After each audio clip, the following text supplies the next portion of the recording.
watch my phone. Yeah, I think the screen up has given all of us this moment of panic. Anytime we walk past a computer screen now in the house, you wonder, oh, are you live? Are you on a meeting? I know. Yeah. Sometimes I like to pretend with my kids, like, yeah, I'm on. I'm live. No. Not playing solitaire. All right. Well, here we are. All right. Kick it off, host. Well, so welcome to everybody who's joining us tonight for this week's Policy in Pilsner. This week, I have a special guest, Michele Haney, joining us, which I'm very excited to have you. Thank you for joining us.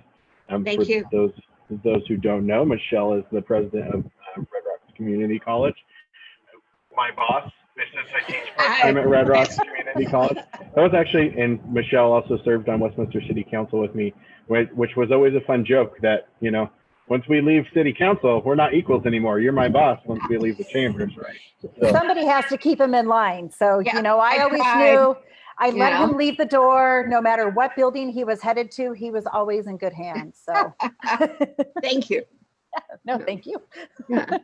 So I should have made sure that you knew. So we call this Policy in Pilsner, and we always ask, and not everybody brings a drink with them to these, but we are drinking limeritas tonight. So I don't know, Michele, if you brought a cocktail with yourself or not. Or we could pause. We could pause. You could go run and grab a cocktail because we got nothing but time here in quarantine. I appreciate that. I just finished a protein drink, so I think that'll do it. That wouldn't mix well. Probably not. No. So I typically do like a city update, but there's not, like, this week is Memorial Day. So, you know, I hope everybody had time to pay respects to those that gave the ultimate sacrifice for our country, as we remembered them on Monday. I know, Michele, you're from a military family, correct? I am.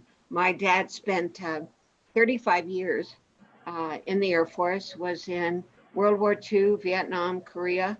My brother he was an academy grad and went on to serve in Vietnam at the same time my dad was. So these days are personal, to say the least, because I'm sure many of us have friends, relatives who never came back. And Appreciate that. Appreciate their service and sacrifice. Yeah, my late Vanessa's from a military family, and I had some relatives. My late grandfather, he fought in the Korean War, and I know he talked, the couple times he mentioned it, he talked about, you know, losing a lot of friends over there, you know, when he went and fought in Korea. So maybe we could start with Michele. Maybe give some of your background, how you ended up in the higher ed. I think because I kept going to school. It's not a bad thing. Yeah.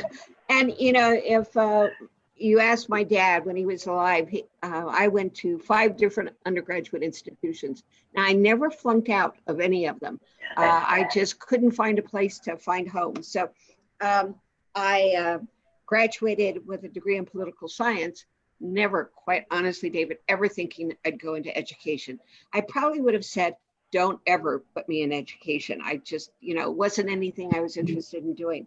But I am so pleased that after having finished my master's and doctorate in psychology, that I found my home in a community college. And I have such passion for the work that we do and how we change lives on a daily basis. And you know, that's, people keep saying, are you going to retire? And I keep saying, well, if I wake up one morning and I say, I can't face those faculty like David anymore, then I'll know it is time to move on. But I love what I do. And I think we do affect change for so many people because we're sort of the melting pot, I think, of higher education.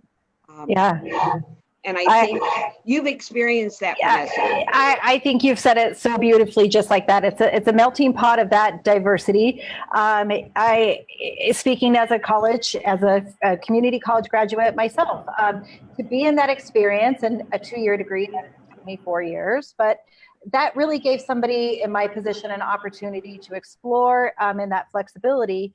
And as you said, this is a place where you have 18-year-olds or even younger now that are achieving education in a whole new different way. And you have people who've accomplished something and want to go for, a totally different path in life. So, you've been in this for a time that you could explain. What does that evolve?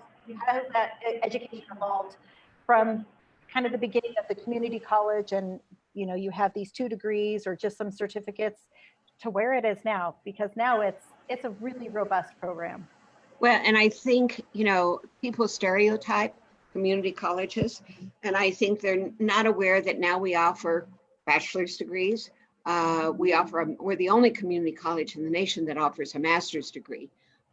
So, I'm trying to change that vision and that identity.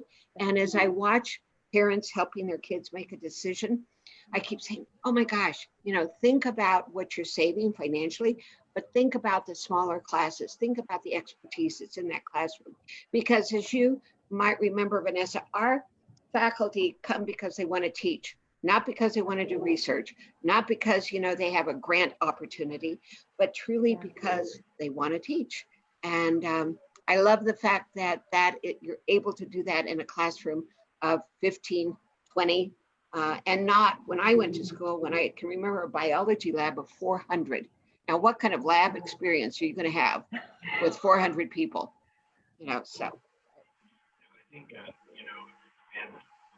for those who don't know, my little brother Jesse, actually, he did one of I know that Jesse went through your program. And so Jesse did the 2+ years at Red Rocks, and then he went on to Colorado School of Mines. I remember it well.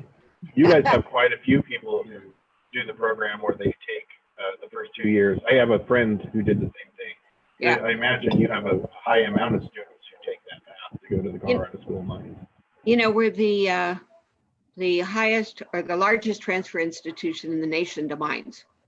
Wow. So we have approximately 80 to 100 students that come from Red Rocks into mines, and they're automatically, I'm sure you know that through Jesse's experience, they're automatically accepted if they meet all our requirements because of the requirements of mines. So that's been a wonderful and it's wonderful for kids to say, how expensive mines is.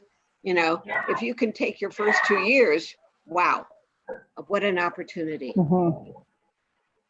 Well, so as he was talking about his brother, before we came online, we talked a little bit about those 16-year-olds or those in high school that are earning that, the concurrent enrollment. So to be able to earn their associate's degree while in high school. And you had just kind of hit on another great point about seeking community college as a great resource, a great option for families who are really trying to make ends meet or whatever that looks like. This is another one of those pieces for a 16, 18-year-old to graduate high school along with that associate's degree. They've now saved, their budget of 2 years of college. Oh. What does that look like, for your enrollment? How has that helped boost that enrollment? And then, as you said, going on to a bachelor's, that's got to be already kind of one foot in the door, right? Right. And actually, we, with our school districts, we don't make money off of this particular situation. In fact, we pay back the district 5% to allow us to have the concurrent enrollment. What we get is enrollment numbers. So we don't get the tuition is a wash. But I think hopefully if students experience concurrent enrollment, they have a step up to finish their, baccalaureate degree or, whatever they want to do.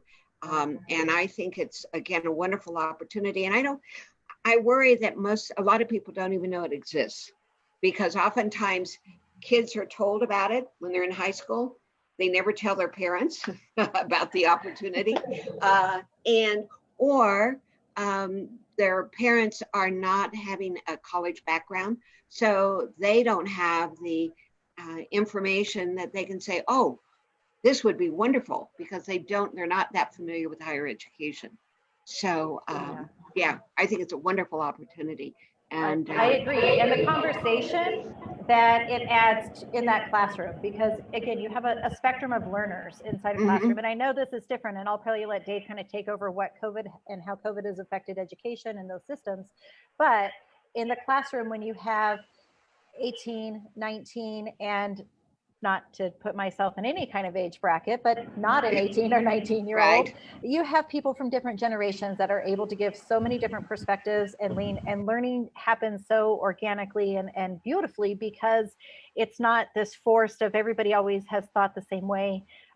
There's so much to be said for including that new generations into that education. So it's neat. I like it. I agree. And what we've been doing, again, to sort of get away from the stereotype of community colleges, we offer international travel.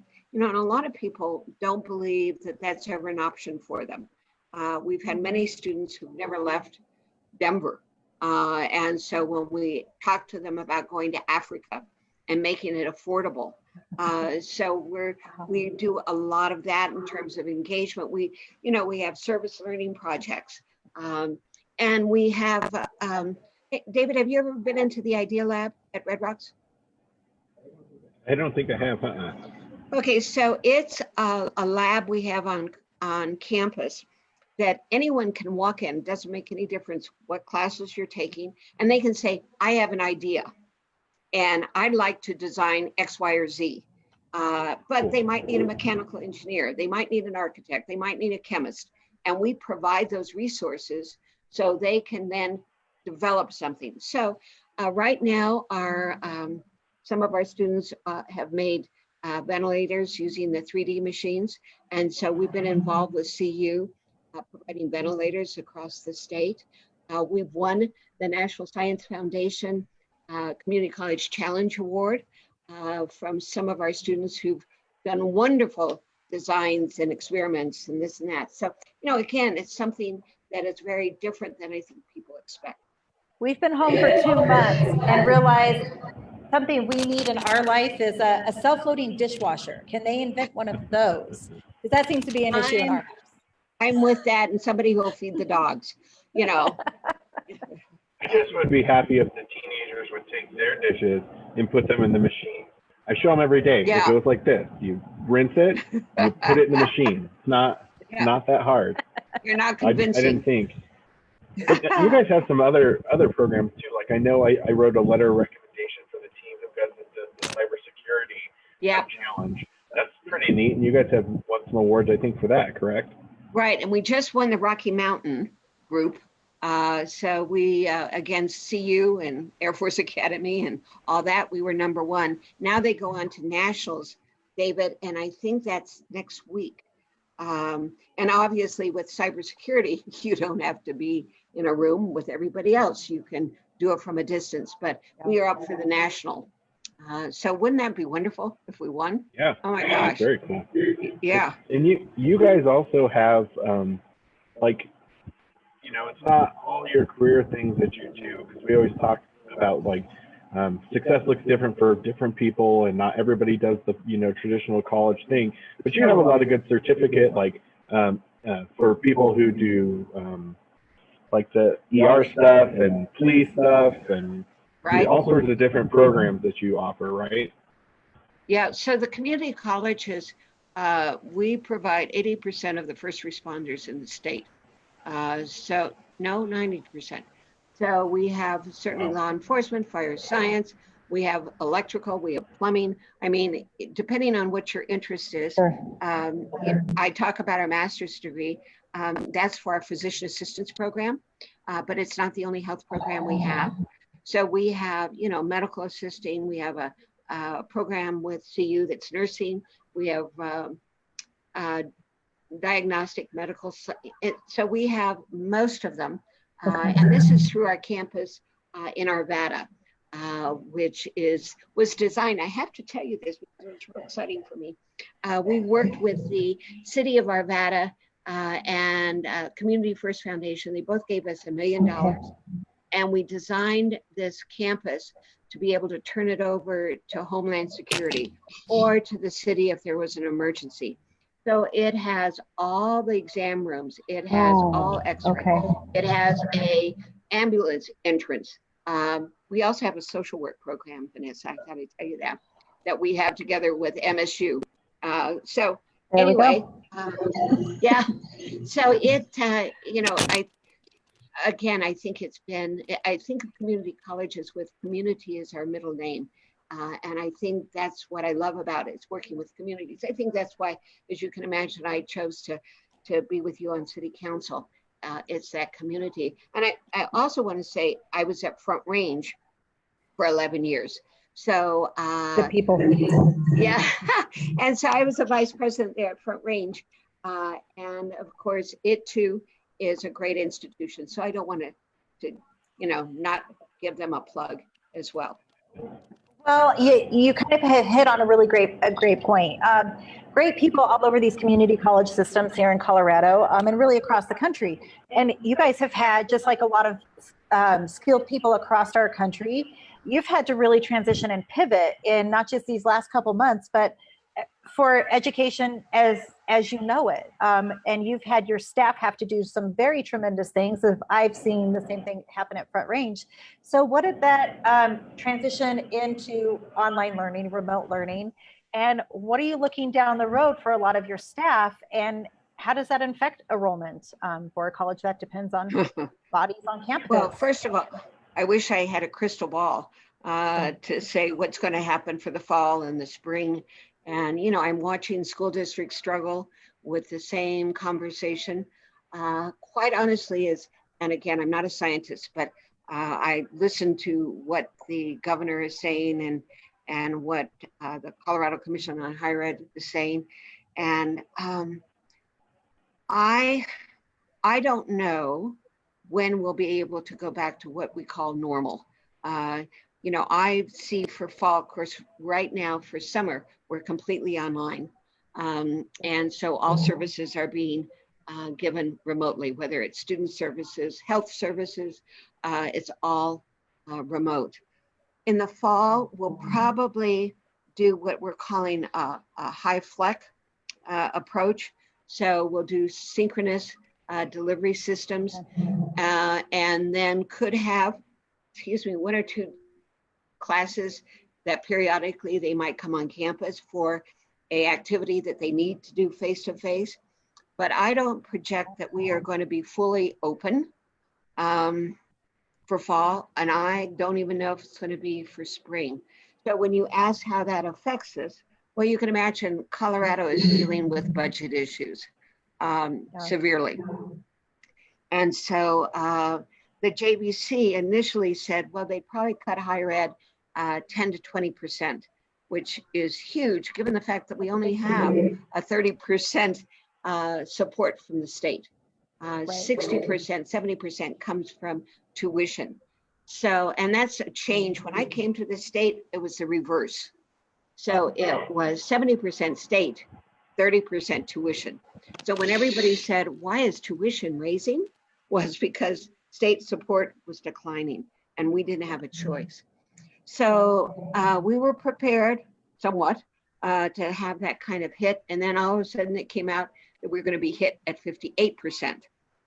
And quite honestly, if some of the schools were hit 58% in this state, they probably couldn't open. I mean, it's just, how do you open with 58% of your budget gone? So luckily, we have stimulus money coming in through the state. And so they're going to backfill some of that so we don't have to go into our reserves completely. That's good for this year. Tell me what's going to happen next year, you know? You make, again, some very valid points there when you depend on enrollment to bring in the tuition. And for those in the, you know, I know when I was a student, January, February, that's when you're already thinking about fall. And January, February in 2020, we thought we were going to be on campus. So, you know, if you're having people disenrolling or just choosing to hold off because this is not the semester that they thought, you know, that it was going to look like and what they had wanted, you're just kind of taking those hits from all angles. You had spoke about the Joint Budget Committee. You know, Representative Hope is on that, but a shout out to her. She's watching, and I think there's a ton of people that we have in that audience who maybe could tune in and give us a little bit of insight to kind of where they see, how does that affect the business community if we don't have people going and I guess learning those skills or holding off on those educations. They're not getting the educated workforce. I imagine there's so many factors.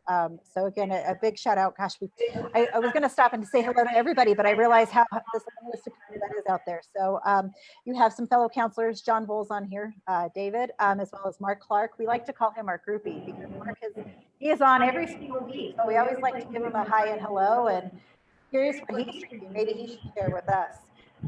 And Dr. Haney, there's actually a Brenda Laird who had a comment for you. That's so nice for Brenda Laird. Brenda says, Dr. Haney, thank you so much for caring about the students and having the big heart to help. Blessing to any college and their students. So really to sing your praises. So you're welcome to come on every week to Policy and Pilsner just to get an ego lift if you need. Oh, that'd be wonderful. And of course, Brenda comes out of Wyoming. So thank you very much, Brenda. Nice. So I was about to, now I lost what I was going to say. Isn't that terrible? That's okay. live TV. That's what happens. I know. It's like, where did that comment go? Well, one of the things I did want to mention is that we have contacted the city of Westminster as well as other cities in our region and chambers and economic development and wanting to be part of their recovery task force because we're somewhat what I call an economic driver within our community. You're right. We get people prepared for the next skill base that they need. We hopefully are training the workforce as needed. So we want to be there to ask our community, what do you need? So in fact, we're running right now a program for free that helps businesses go online if they need to, and how we can help them do that.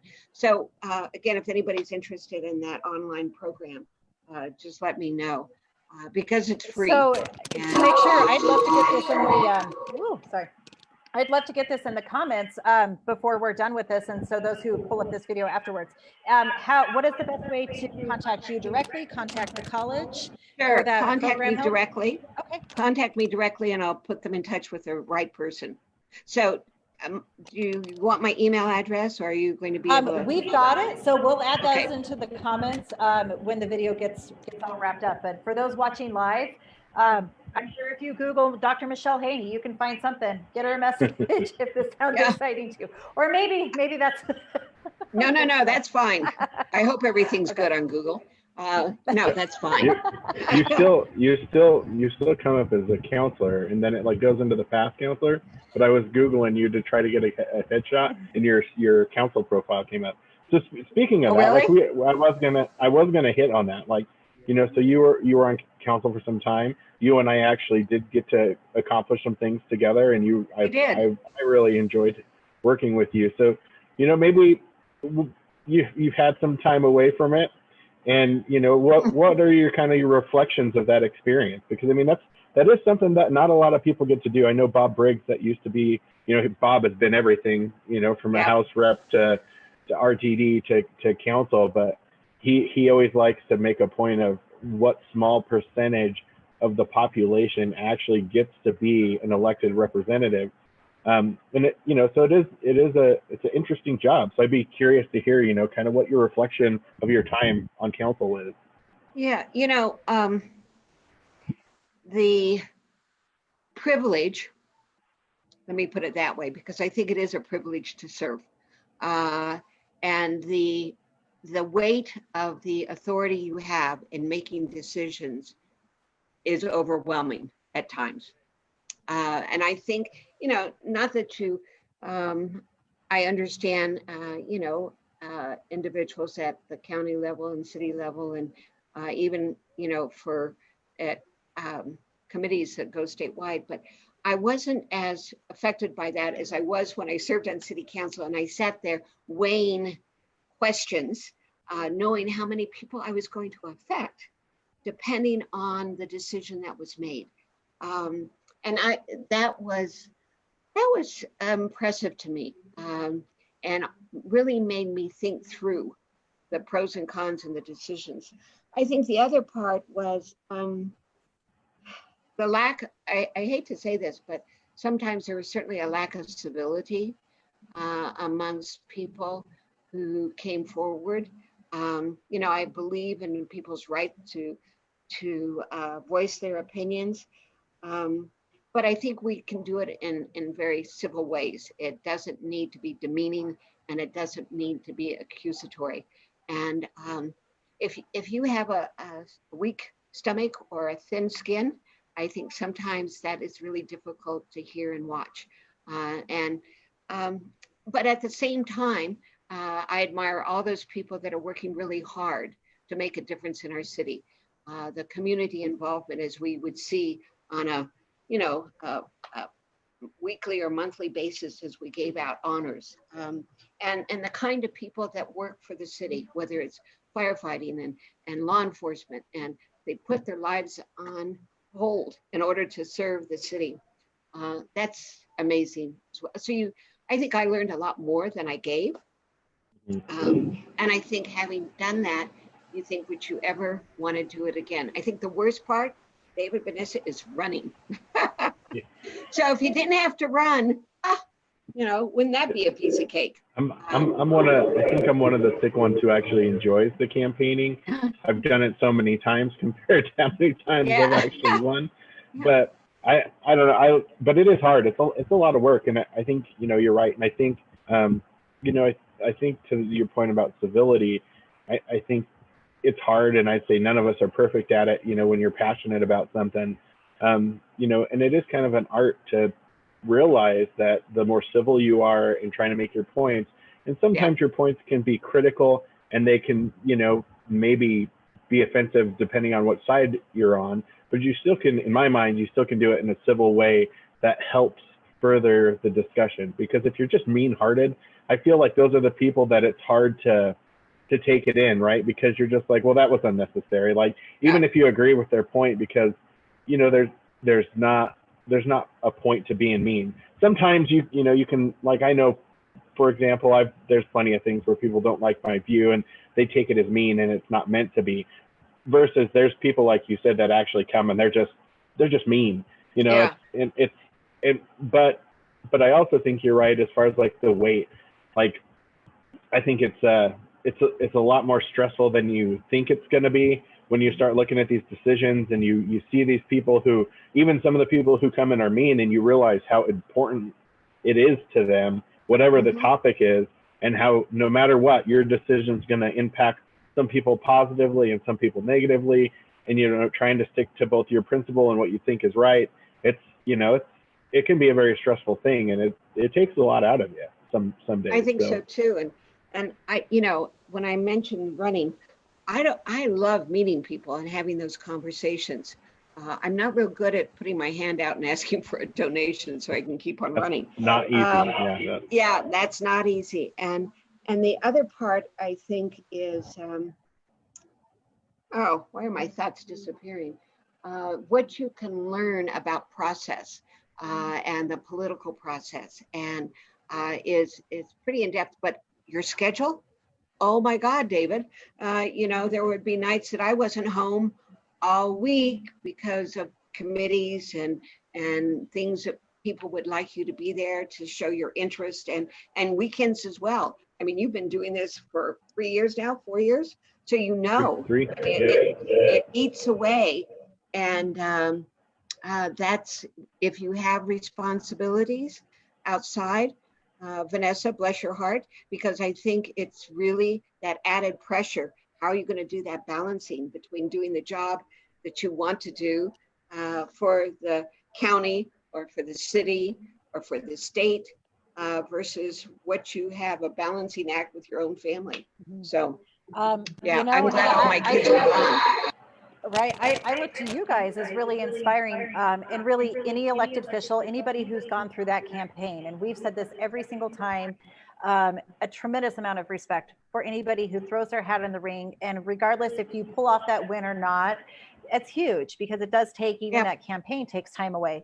But I guess my perspective is it's those kids in there is why I want to go and do this job, because it's those kids and it's the future that they deserve, the liberty and freedom that they deserve, and that everybody in our community, should have. So I guess it is. And when you have that drive, it makes it easier to go and pursue what is going to be a really tough job. And I think we're just now over 160 days to know that day in November, but who's counting? So I was going to say, who's counting there, kiddo? Yeah. So you're right. I guess you find those reasons to be inspired, and that's find your purpose. It'll lead to your passion, or find your passion. It'll lead to your purpose. Yeah, I agree. Don't forget to vote for higher education when you have the opportunity. Remember, Vanessa, when you're there. Well, so that goes into a whole big, we could probably create a whole nother week on just this discussion alone. We talk about per pupil funding in Colorado, and we talk about what are those incentives for our high school graduates to continue on and either stay in Colorado, and help. And those amazing schools that we have right here, they don't have to leave and go out of state for those opportunities.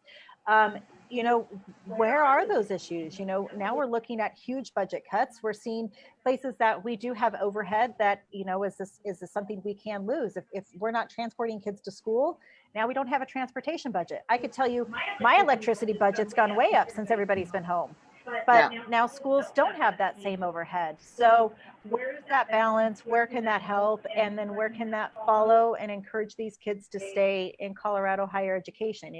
What are some creative ways that as a policymaker, as a lawmaker up on, in that capital, how can we keep helping those community college systems, and in turn keep turning out educated workforce, educated populace, those that want to go into good paying jobs? Yeah, some states have gone to free tuition, for community colleges.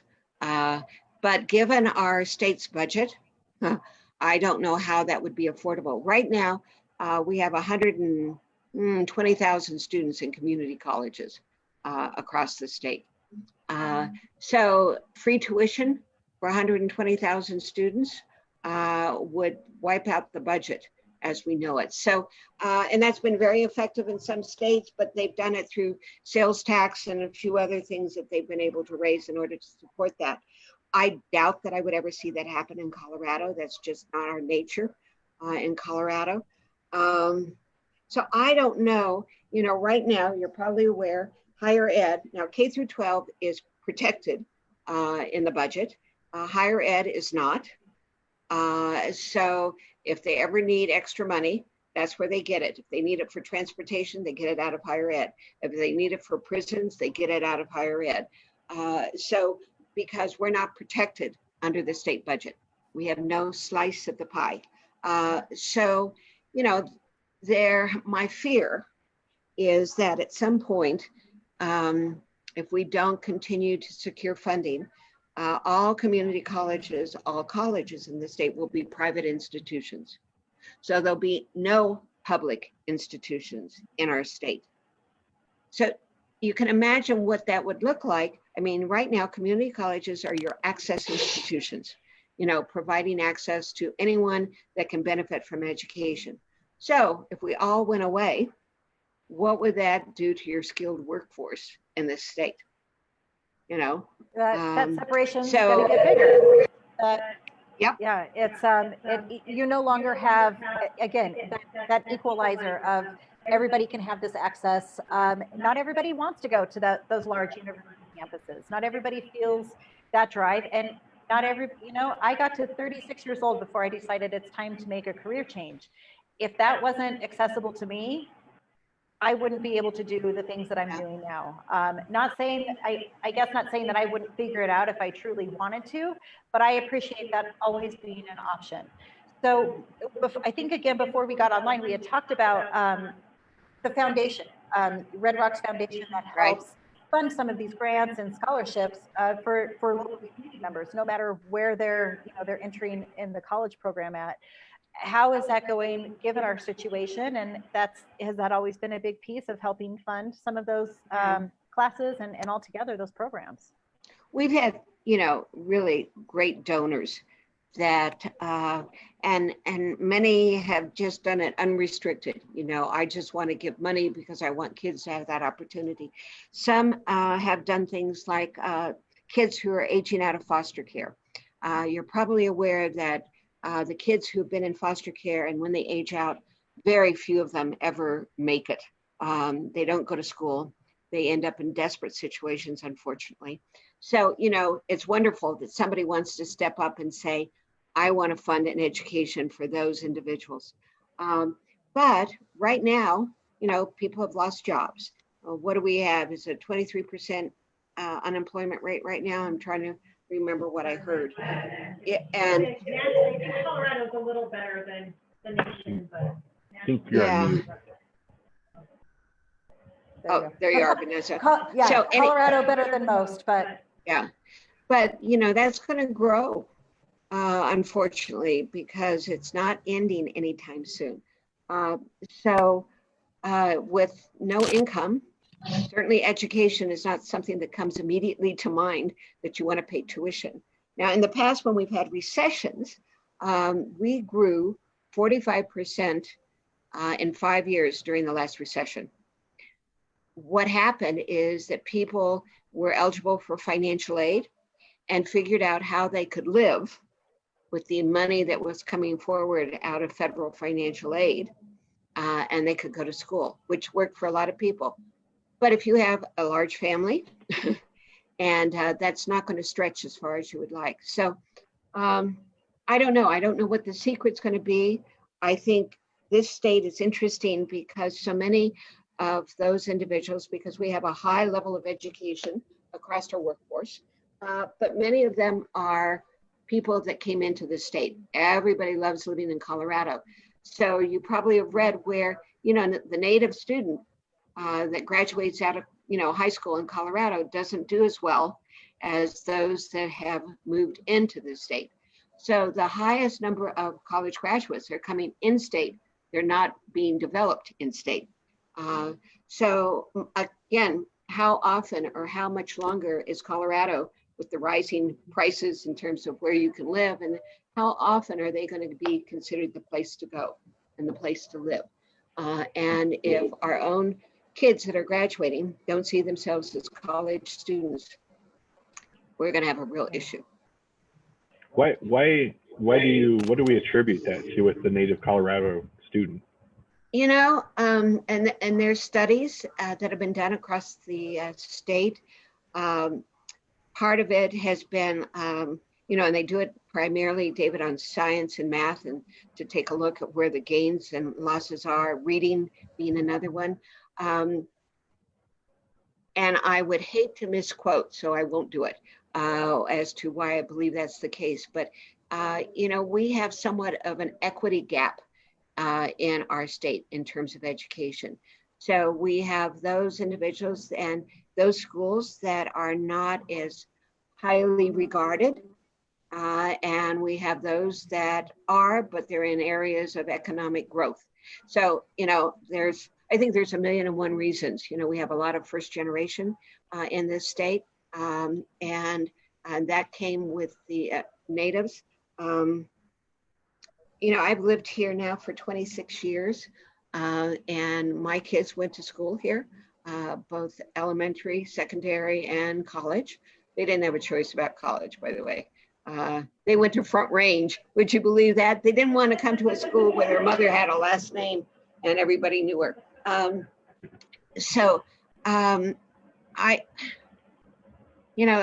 don't know if we've forgotten what the emphasis should be. I can't remember, there was a study about how many kids are gone by 9th grade out of our system. I'll look for it and try to send it to you because it's pretty amazing. I think it's an interesting topic, and I served on some boards in Jefferson County, the 1338 board that does like the rubrics where you judge the teachers and principals and stuff for Jeffco for a couple of years. And, one of the things that I would always hammer, and you've probably heard me say this about, and I said it tonight actually, that success looks different for everybody. And I think one of the problems in my own experience is, what success looked like for me. And I see it with my kids, and I think we're getting better at it, but I think for a long time in education, what I've seen, is we try to say this square hole is success, and we try to shove different shape of students through that hole. I think we're doing better, but like for me, I'm actually, and I'm sure I've shared this with you before, I'm a high school dropout. I dropped out in Jefferson County. I got my GED. My original plan was I wanted to be a police officer like my dad. That didn't, I didn't end up going that route. I ended up going to IT school. I wish I would have, finished the high school thing and been had different opportunities for school. And I think it's amazing what the community colleges offer now with computers, because so I started college in 99. In 99, the schools that were offering that to somebody who had a GED were the Westwood College of the world. Oh. So I paid triple, quadruple what I could have paid for, what a student that goes through your programs pays. I mean, now that school doesn't exist because they had the kind of practices, honestly, that landed me there. They were very predatory as far as like, you're going to, it was really expensive. And they said, you're going to make that first year out of school. I didn't make the kind of money that I was promised going, when I met with the recruiters, probably for, I'd say, for the first 8 years of my career. I've been doing what I do for a long time now, and it's worked out well for me. And so I learned a lot through it, and I hopefully help coach my kids about GED is one path. College isn't for everybody, but understand there's trade-offs for it, and that was mine. I paid a lot, and it's not, it's frankly saying, I graduated from Westwood, it's not as respected as if I graduated from a different school. Well, and now, I don't know how many people, especially with so many new people in the state, even know who Westwood College is. But, I think that to me, a lot of that is like, what are we doing on those lower levels of education to realize that success is different for everybody? And I think like the partnerships that Red Rock has with the, those lower levels, the K through 12, to try to get people excited about that next step of education and finding the things that, they're good at, like the war and techs and stuff. And I mean, how do you see that playing in? From your perspective, am I kind of onto something, or is that, I think I have to confess, 2 out of my 5 kids dropped out of high school. And quite honestly, for an educator, I threatened them. I did everything I could, but, and I realized, now both of them have graduated from college, but, sometimes, what we think fits for all does not fit for all, as you suggest. And that just wasn't, the environment was not for them. For a multitude of reasons. But I think too, we gave up on the high schools. Many of them got rid of industrial arts. They got rid of the humanities. I mean, there are a lot of things that disappeared because of cost. And it's not that I'm blaming them. Many of the schools didn't have a choice. But I've worked in rural Colorado. And and I think this is part of the issue in rural Colorado, you can't get teachers to come to teach because a lot of people, they think Colorado, but they think Denver. They don't think Fort Morgan. They don't think Kit Carson. They don't think, Los Alamos. And I mean, the kids are suffering because they can't get teachers to come, so they don't have the options of taking, calculus. They don't have options of taking a language. And I think that hurts the state as well. We have I was trying to remember, because I was working with health careers, and about 90% of the state is what you call frontier, which means frontier medicine. So you have to drive 250 miles in order to get specialized medicine. Well, you can imagine if that's happening with the health field, what that does to education as well.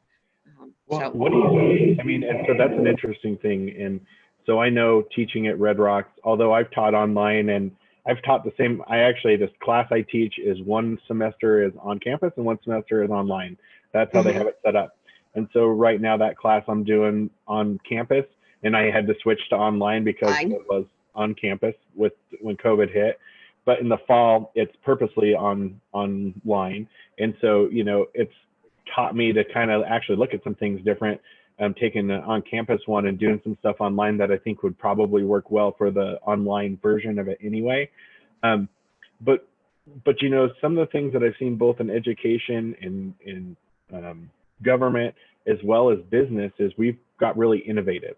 And so, when you talk about teachers, not want to go to those areas, do you see, some room for shift in the way that we've learned, hey, we can do some more online learning, both just in, any educational institute, or how can we then better serve those rural communities so that we can get the expertise of the teachers who don't want to live in those areas? Do you see that maybe this gives us some opportunity because we've learned how we can do these things a little more efficiently? Yeah, when I was at Morgan, we worked with 27 different school districts online. So Wow. we were working from the campus, and we would connect with BOCES or the other schools, and you would have certainly our faculty, and then you would have a supervisor in each classroom that we were delivering to. So we might have 10 different locations, depending on how many we could handle at the same time. So yeah, you're right. We've figured out how you can deliver, and that's concurrent enrollment as well, Vanessa. That was a success that we were able to do that. And what I think is essential, and I'm sure, David, with your experience, you learn to be good at online. It doesn't happen overnight as a teacher. And I'm amazed that it took us, a week to say to our faculty, oh, well, guess what? You are going to have to change your entire modus of operandi and go online. And we offered all sorts of training because for some, it was not a natural, they had not taught online. They used D2L, as we know, but that was not something they were comfortable with. And kudos. Quite honestly, if they'd asked me to do that, I would have gone, oh, yeah, right.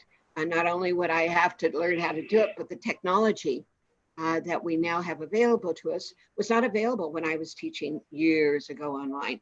So, but it's, I think it's certainly one way you can deliver, and we do deliver, whether it's a prison or, some of the smaller communities in the state.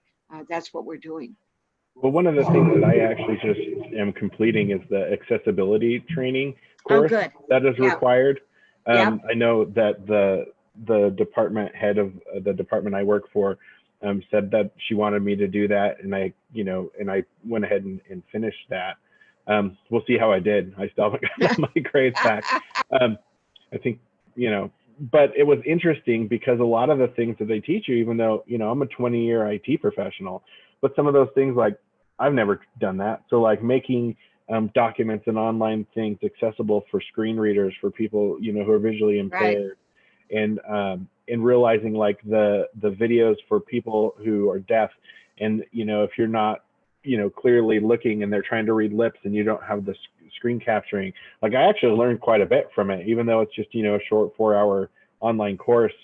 I have to give some kudos to you guys that you're doing that, because I thought it was really interesting, just even actually, frankly, what that could do for me in trying to make sure that people understand my message in those different demographics, even for, politics, because, trying to deliver your message in all these different mediums. And I know Vanessa's learning this right now because she can't go do a traditional campaign right now. Right. So how do you make sure that, your message, whether educational or whatever, is reaching all those different people who might have different learning styles or abilities? So it's an interesting program. And I think even in the time, I think I've been teaching at Red Rocks since maybe 2012 on and off. In the different ways that you've had us have to kind of get better at teaching, it's been really beneficial to me and grown the way that I've taught the classes I've taught. Well, and what we found out too, when I was talking about the equity gap, when we went totally online, we had to loan out lots of laptops to students who did not, and many of them had no internet, so they would come and sit in our parking lot, because of course we extended our internet out to the parking lot. And some, they just couldn't find, they didn't have the bandwidth. You'd never realize that those are going to be issues for people to continue until you don't have a choice. You're absolutely right.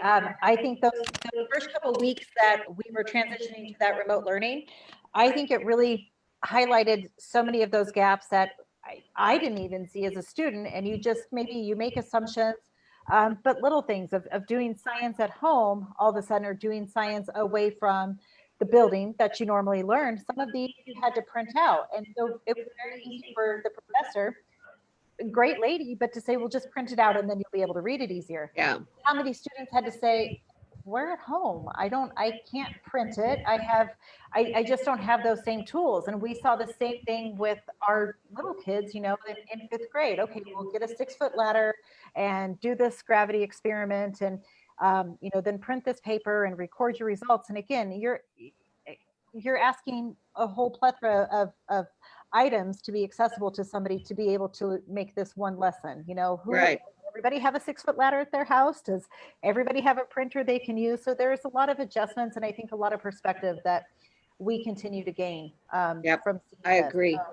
So you had said something, and it really caught my ear.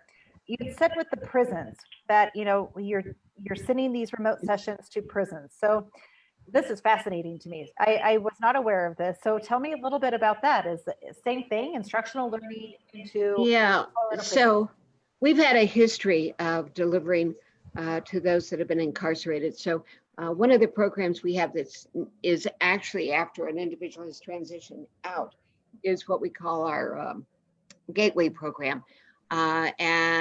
So those individuals that have finished their time, we've had in the last 10 years about 1,500 former offenders come to Red Rocks. And they're part of a very structured program. People say, oh my God, I can't believe you're telling people you have felons on campus. And my comment is, well, we all do. I just happen to know where they are. And they're in this particular program. And our success rate after 10 years in terms of recidivism is less than 5%.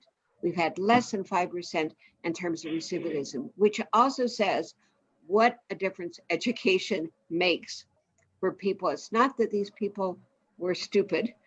They just made stupid decisions. And so we've had people go on to mines, Metro, all over the place. And again, given that second chance. So we start within the prisons to let people know that these programs exist. We have an HVAC program in a prison, so they can finish their certification and walk out the door and have a job immediately. I think, again, we have more and more former felons in our communities, and our job is to help them transition so that they become a good citizen and have a job and can support their families. And I've come to appreciate why people end up where they end up and talking to these individuals. And like I say, we've had 1,500 of them, and they've ranged all the way from people who unfortunately have committed murder to those that are drug related. I'm